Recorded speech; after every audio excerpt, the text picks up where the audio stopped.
السلام علیکم۔ یہ جہاں ہم لوگ کھڑے ہیں یہ امام زین العابدین علیہ السلام کے بیٹے مولا زید صاحب کا ہے، جس سے زیدی لوگوں کا وہ ہیں، یہ ان کے صدر ہیں ان کے، اور ہم ان کے زیارت کے لیے آئے ہیں یہاں پر الحمدللہ۔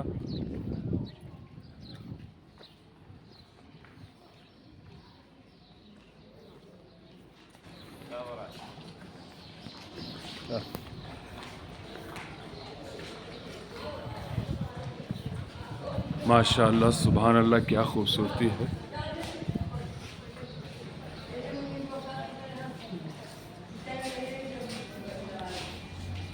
یہ آپ دیکھ سکتے ہیں۔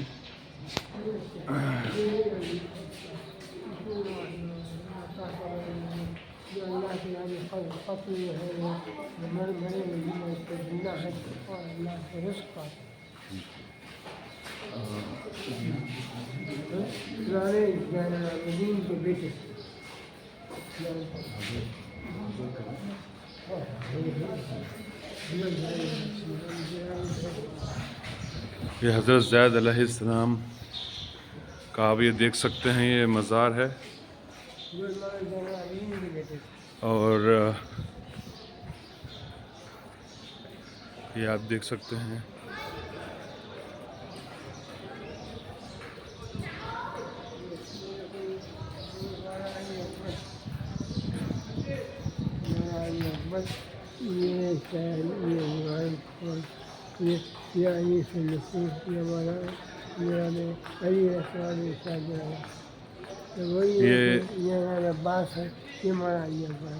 دیکھیے، یہ ہمارے حساب سے علی اکبر علیہ السلام کی شبیہ فوٹو ہے۔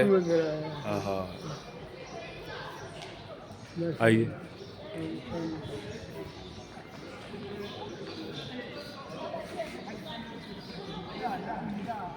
الحمدللہ، اب یہاں پر مولانا صاحب ہمارے ایک چھوٹی سی مجلس فرمائیں گے۔ اللہم صلی علی محمد آل محمد۔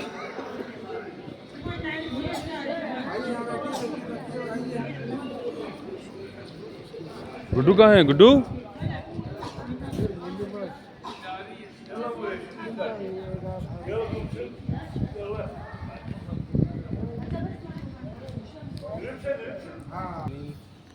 بخوبی جان چکے ہیں کہ ہم کس مقام پہ ہیں۔ السلام علیکم یا زید الشریف۔ جناب زید علیہ السلام کی یہ مزار ہے، قبر ہے۔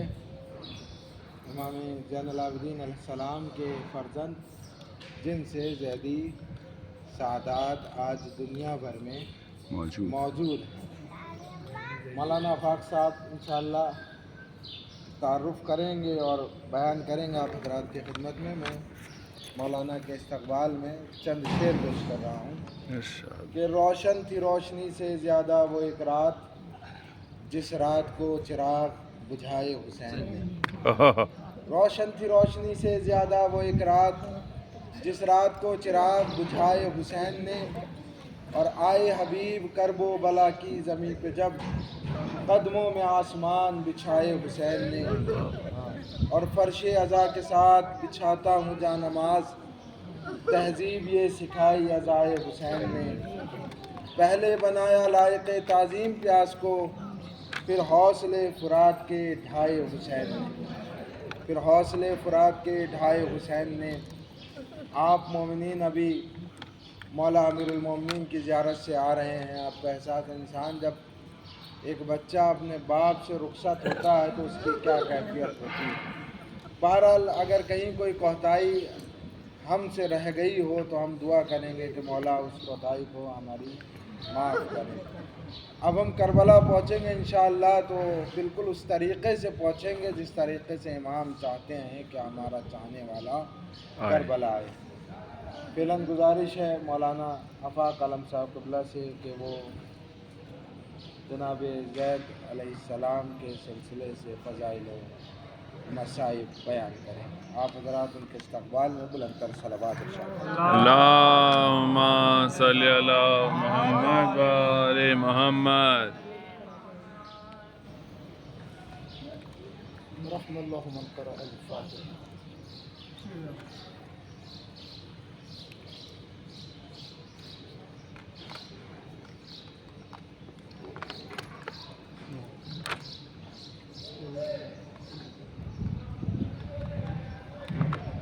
اللهم صل علی محمد و آل محمد. لا حول ولا قوة إلا بالله العلي العظيم. أعوذ بالله من الشيطان اللعين الرجيم. بسم الله الرحمن الرحيم. قال الله تبارك وتعالى في محكم كتابه وأدخل خطابه. بسم الله الرحمن الرحيم. إن الدين عند الله الإسلام. صلوات صلی علی محمد و آل محمد. ظاہر سی بات ہے کہ آپ سفر زیارت پر ہیں اور یہ توفیق ہر ایک کو نصیب نہیں ہوتی. پروردگار عالم نے بطفیل آل محمد آپ کی قسمت میں یہ توفیق رکھی ہے، تو لہٰذا اس توفیق کا عظیم انداز سے فائدہ اٹھانا ہے اور اس توفیق سے مصاب ہونا ہے. انشاءاللہ. لہٰذا جیسے معصومین چاہتے ہیں اسی انداز سے ہمیں مصاب ہونا ہے. ان بارگاہوں میں آنے کے لیے سب سے پہلی جو چیز ہے وہ ہے معرفت اور اخلاص. ہمارے اندر خلوص ہونا چاہیے. خلوص کے ساتھ ساتھ ہم اس عظیم بارگاہ میں ہیں اس وقت. ظاہر سی بات ہے ابھی یہاں سے پلٹ کر جائیں گے. مولانا نے بھی گاڑی میں بھی اس بات کا اظہار کیا تھا. اب ہمارے پاس اس سے بڑی کوئی جگہ نہیں ہے سدھرنے کی. دنیا میں اگر اپنے آپ کو کہیں بدلنے کے لیے ہم جا سکتے ہیں تو یا نجف آ سکتے ہیں، یا سامرہ، کاظمین، کربلا، مدینہ، مکہ، بس اس جگہ جا سکتے ہیں. اس کے علاوہ اس کے بعد کوئی مقام نہیں ہے دنیا میں. اس کے بعد کا جو مقام ہے وہ مرنے کے بعد ہے جو کچھ ہے، کہ وہ منزلیں اور ہیں کہ جو آپ کو جن منازل سے گزرنا ہے. لیکن کمال اپنی زندگی کو دینے کے لیے عظیم مقامات یہ ہیں. لہذا ان مقامات پر آنے کے بعد ہماری حیات اور ہماری زندگی میں تبدیلی آنی چاہیے. اور اگر ہم پلٹنے کے بعد بھی ویسے ہی ہیں جیسے آنے سے پہلے تھے تو اپنی زیارتوں پہ ہمیں غور کرنا ہوگا کہ ہم نے زیارتیں کیسے کی اور ہم کس پیسے سے زیارت کرنے آئے تھے. حسد، بغض، کینہ، برائیاں، خامیاں سب وہیں چھوڑ کے آنے تھے. اور اگر وہ ساتھ میں آ گئی اور پھر اسی طریقے سے ہے تو غور کرنا کہ ہماری زیارت میں کمی کہاں رہ گئی. آخر مولا ہمارے اندر بدلاؤ کیوں نہیں آیا، ہمارے اندر تبدیلی کیوں نہیں آئی. یہاں سے جانے کے بعد ہمارا ایک نام ہے، لیکن اس نام کے ساتھ ساتھ ایک نام اور ہوگا، کربلائی ہے. آپ کربلائی ہو جائیں گے، امام حسین کی بارگاہ سے مشرف ہو کے جائیں گے، یعنی کربلائی. اور اگر کوئی کربلائی جھوٹ بولے، حسد کرے، بغض کرے تو یہ کہاں تک روا ہے ان کے چاہنے والے. بہرحال عزیزان گرامی، اس انداز کی اگر میں گفتگو کروں تو بہت دیر تک میری بات چلی جائے گی اور میں بہت زیادہ دیر گفتگو کرنا نہیں چاہتا، اس لیے کہ دامن وقت میں بھی گنجائش نہیں ہے. لیکن ہم مسلسل زیارات کرتے ہوئے جس بارگاہ میں آئے ہیں یہ فرزند ہیں ہمارے اور آپ کے چوتھے امام زین العابدین علیہ السلام. اللہم صلی علی محمد و آل میں نے محمد. آپ حضرات کی خدمت میں امام کا لقب پیش کیا زین العابدین. چوتھے امام کا نام زین العابدین نہیں ہے، سید الساجدین، یہ جو سید سجاد کہتے ہیں ہم، یہ بھی امام کا نام نہیں ہے. امام کا نام ہے علی. چوتھے امام کا نام ہے علی. زین العابدین لقب ہے اور سید سجاد لقب ہے. اتنی عبادتیں کی کہ زین العابدین ہو گئے، اتنے سجدے کیے کہ سید سجاد ہو گئے. تو یہ امام کے القاب ہیں. امام کا نام ہے علی. امام کے فرزندوں میں امام محمد باقر علیہ السلام کہ جن کو پروردگار عالم نے عہدہ امامت عطا کی، اور ان کے بعد جو ہے یہ ہے فرزند ایک جناب زید. روایتیں بہت ساری ہیں کہ ان کے 8 فرزند، 11 فرزند، 9 فرزند، جس روایت کو بھی آپ دیکھیے. لیکن جب آپ تاریخ پڑھیں گے تو آپ کو باقاعدہ تاریخ میں ملے گا. خود شیخ مفید علیہ الرحمہ نے تحریر کیا، امام محمد باقر علیہ السلام کے بعد امام زین العابدین کی اولادوں میں سب سے افضل ترین اولاد یہ امام جناب زید ہے.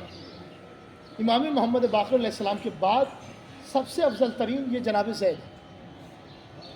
جناب زید کی اس دنیا میں متولد ہونے کی تاریخ بڑی اختلافی ہے، جو اپنے آپ کو ایک صحیح انداز سے بیان نہیں کرتی، لیکن ان کی شہادت کی تاریخ خوب اچھے انداز سے بیان کرتی ہے. 2 سفر ان کی شہادت کی تاریخ ہے. ان کی مادر گرامی کہ جن کا تاریخ نے نام حیدان بھی لکھا ہے اور جید بھی لکھا ہے، جیدہ بھی لکھا ہے، اور جو تاریخ میں مشہور سب سے زیادہ نام ہے وہ ہے حورہ. حورہ ہماری صدیقہ طاہرہ حضرت فاطمہ زہرا سلام اللہ علیہ کا بھی لقب ہے، انسیہ حورہ، اللہم صلی علی تو محمد وہ ان کی والدہ ہے. حورہ جناب زید کی ماں کا نام ہے، یعنی چوتھے امام کی زوجہ کا نام حورہ ہے. جن کے مزار پہ آپ بیٹھے ہیں ان کی ماں کا نام حورہ ہے. ان کی اولاد کہلاتی ہے زیدی. اس میں بڑا ایک اختلاف ہے زیدی کہلانے میں. آپ نے یمن کے زیدی سنا ہے، حوثی جنہیں کہتے ہیں آپ، یہ بھی ایک طبقہ ہے. چوتھے امام کے بعد یہ تیسرے امام حسین علیہ السلام نے انقلاب برپا کیا. امام حسین انقلاب لائے اور کربلا کے میدان میں ایک عظیم شہادت ہو گئی.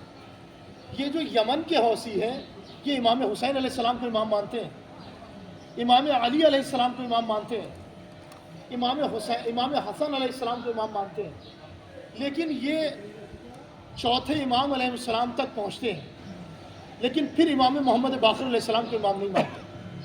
جیسے آپ اسماعیلی بورے جنہیں کہتے ہیں، وہ چھٹے امام کو امام مانتے ہیں، لیکن چھٹے امام کے بعد ان کے بیٹے اسماعیل کو امام مانتے ہیں، انہیں اسماعیلی کہا جاتا ہے. 7ویں امام کو امام نہیں مانتے. ایسے یہ حوثی ہیں کہ جنہیں زیدیہ کہا جاتا ہے انہیں بھی. تو یہ اس کو امام مانتے ہیں جو انقلاب لائے. ان کی تاریخ ہے کہ ہماری نظر میں امام وہ ہے کہ جو انقلاب لائے.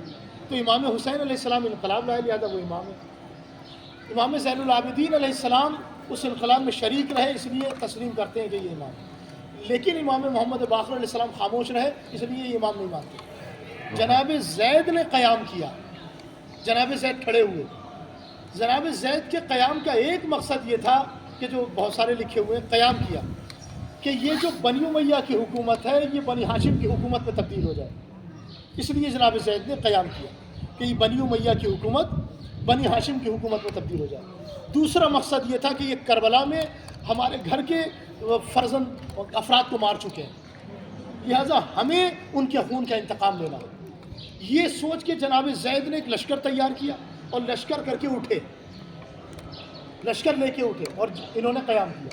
اس قیام کے لیے بہت ساری تاریخیں ہیں. بہت سارے لوگ کہتے ہیں کہ امام اس قیام سے راضی نہیں تھے، امام اس قیام سے خوش نہیں تھے. لہذا شیخ مفید علیہ الرحمٰن نے لکھا کہ چھٹے امام جعفر صادق علیہ السلام سے جب چچا نے آ کے کہا کہ میں ان امویوں کے خلاف قیام کرنا چاہتا ہوں، تو چھٹے امام نے بے ساختہ کہا چچا آپ اپنے اعتبار سے جو جانتے ہیں وہ کر سکتے ہیں. یعنی امام کی تائید اس میں شامل تھی. بہت سارے افراد جناب مختار کے لیے بھی ایسی کہتے ہیں. تو اس کا مطلب یہ کہ ان کے قیام میں امام جعفر صادق علیہ السلام کی تائید شامل تھی. آپ اور ہمارے گھروں میں ایک کتاب ہے صحیفہ سجادیہ، ہے عظیم کتاب صحیفہ سجادیہ، امام زین العابدین علیہ السلام کی دعائیں، جس کی حفاظت امام محمد باقر علیہ السلام کے ساتھ ساتھ جناب زید نے بھی کی. اس کتاب کی حفاظت، اپنے باپ کی دعاؤں کی حفاظت اور مرتب اور ترتیب میں جناب زید بھی شامل ہے 5ویں امام محمد باقر علیہ السلام کے ساتھ. صحیفہ سجادیہ اس میں شامل جناب زید بھی. جناب زید کے لیے ہم جانتے ہیں اس گھرانے کا ہر فرد صادق ہے، ہر فرد سب سچے ہیں، اس گھرانے میں سب سچے ہیں. لیکن اگر کوئی صادق خود سچا کہے وہ کتنا سچا ہوگا. امام جعفر صادق علیہ السلام خود کہتے ہیں کہ میرے چچا زید درست گفتگو کرتے تھے، یعنی سچے تھے، صادق تھے. صادقوں کے گھرانے میں اپنے آپ کو صادق منوانا یہ کمال کا کام ہے. صادقوں کے جیسے قمر بنی ہاشم، اس گھرانے کا ہر فرد قمر بنی ہاشم ہے.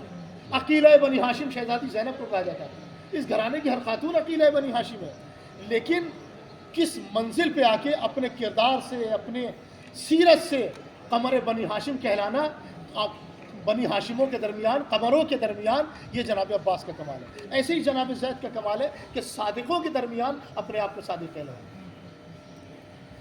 ابو حنیفہ اہل سنت کے بہت بڑے جید عالم ہیں جنہیں امام اعظم کہا جاتا ہے۔ امام اعظم وہ کہتے ہیں کہ میں نے تاریخ میں جناب زید جیسا حاضر جواب فرد نہیں دیکھا۔ واہ، جناب زید جیسا حاضر جواب فرد میں نے تاریخ میں نہیں دیکھا۔ اور سفیان ثوری وہ کہتے ہیں کہ میں نے دانا ترین فرد اپنی حیات، اپنے تجربے میں دیکھا تو وہ جناب زید کو دیکھا۔ دانا ترین فرد اگر میری نظر میں کوئی ہے تو وہ جناب زید ہے۔ اور شیخ مفید علیہ رحمہ کا میں نے آپ حضرات کے سامنے عرض کیا کہ وہ فرماتے ہیں کہ امام کی اولادوں میں امام محمد باقر علیہ السلام کے بعد افضل ترین اولاد یہ ہے جناب زید۔ اس کے ساتھ ساتھ قیام کیا، گرفتار ہوئے، حشام ابن عبد الملک نے بڑا ظلم کیا، اور ان کی روایتیں بہت ہیں۔ جیسے ایک روایت ہے کہ ان کا سر اقدس جو ہے وہ مصر میں ہے، جناب زید کا سر اقدس مصر میں ہے، جسد مبارک یہاں ہے، یعنی جسم یہاں ہے۔ یہ روایت بھی موجود ہے کہ جسد مبارک یہاں ہے اور سر اقدس مصر میں ہے۔ گردن ایجپٹ میں ان کے ہے، باڈی یہاں ہے۔ پھانسی دی گئی، سولی پہ چڑھایا گیا اور سولی پہ اسی انداز میں چھوڑ دیا گیا، اسی طرح سولی پہ لاش لٹکی رہی، نظر آتش کیا گیا، آگ کے حوالے کر دیا گیا، اور آگ کے حوالے کرنے کے بعد اس کو اڑایا بھی گیا۔ یہ ایک روایت یہ ہے کہ ان کے ساتھ ایسا بھی کیا گیا کہ ان کے جسم کے ساتھ ایسی اذیت بھی کی گئی۔ اس کے ساتھ ساتھ شیخ طبرسی نے لکھا کہ وہ جو خاک تھی، وہ جو جسے ہم راکھ کہتے ہیں، وہ اس مقام پر موجود ہے، وہ اس مقام پر موجود ہے۔ تو عراق کے لیے ان کی روایتیں بہت ہیں، لیکن محمد و آل محمد کا گھرانہ، محمد و آل محمد کے گھر کے افراد ہمیشہ شہادت کی منزل پر پہنچے اور صبر کیا۔ آپ نے خود تاریخ میں پڑھا، کسی کو سولی پہ چڑھایا گیا، کسی کے سر پہ ضربت ماری گئی، کسی کے سینے پر نیزہ مارا گیا، کسی کے گلے پر تیر مارا گیا۔ عزیز و قیامت تو یہ ہے کہ کسی کے سوکھے گلے پر گند خنجر چلایا گیا۔ بہن 70 قدم سے یہ منظر دیکھ رہی تھی، زید کے جسد مبارک کو، زید کو سولی پہ چڑھایا گیا، لیکن زید کا یہ منظر دیکھنے کے لیے بہن موجود نہ تھی، بہن نے یہ منظر نہ دیکھا۔ لیکن ہائے رے کربلا، زینب 70 قدم کے فاصلے سے دیکھ رہی تھی، بھائی کے گلے پر خود خنجر چل رہا تھا اور آواز دے رہی تھی، اے شمر میرے ماں جائے نے کیا بگاڑا ہے۔ ہاں، حسین کے گلے پر خنجر چل رہا تھا، ایک ماں آواز دے رہی تھی، آجا میرے لال حسین، میری آواز۔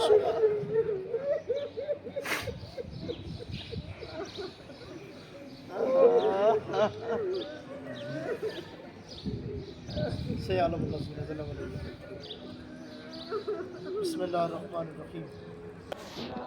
السلام علیکم۔ ہم لوگ اب اس وقت زید ابن زین العابدین علیہ السلام کے روضے میں داخل ہو رہے ہیں۔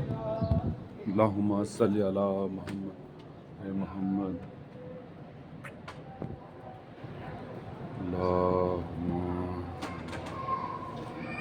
اللہم صلی علی۔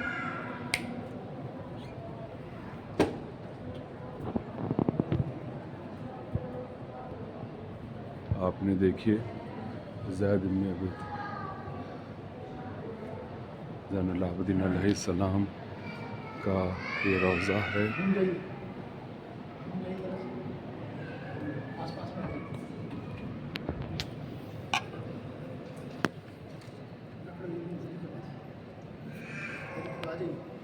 سب کھڑے ہو جائیے، سب